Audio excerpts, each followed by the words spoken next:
I'd like to thank you for sitting down with me today, Brian. Now, what we're about to discuss is very sensitive material, so in order to protect your privacy through the duration of this interview, I will now be referring to you as the Panhandle of Florida. So tell me, Panhandle, I understand you had a certain run-in with a certain American Idol personality. Yeah, I work at a pharmacy, and Paula Abdul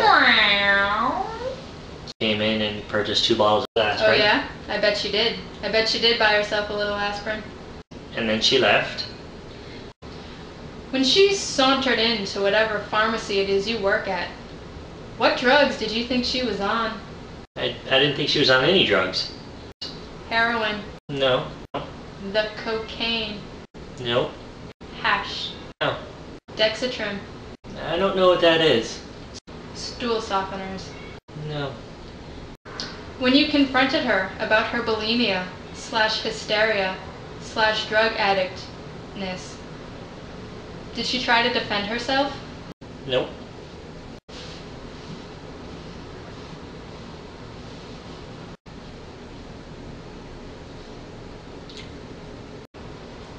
When she forced you to copy her dance moves and release a hip-hop album, why did you go along with it?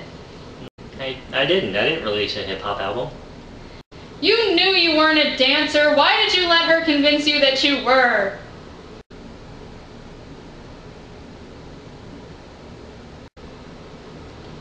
At what point, when you were ringing her up with a cash register, did Randy Jackson come hot air ballooning into the pharmacy, pin you down to the ground, put his big black foot on your neck and said, "Straight up now tell me, where's the cash?" That didn't happen. Randy Jackson wasn't there. How did your family back in Arkansas react when they heard on the news that you had been violated by the entire judging panel of America's top hit show, American Idol? They didn't. I wasn't violated by anybody. Do they still want you to come home for Easter? Yeah. Thanksgiving? Yes. Christmas? Of course. Flag Day? I don't go home for Flag Day. Nobody does. No one. I'm going to ask you something, Panhandle, and I want you to be really honest with me.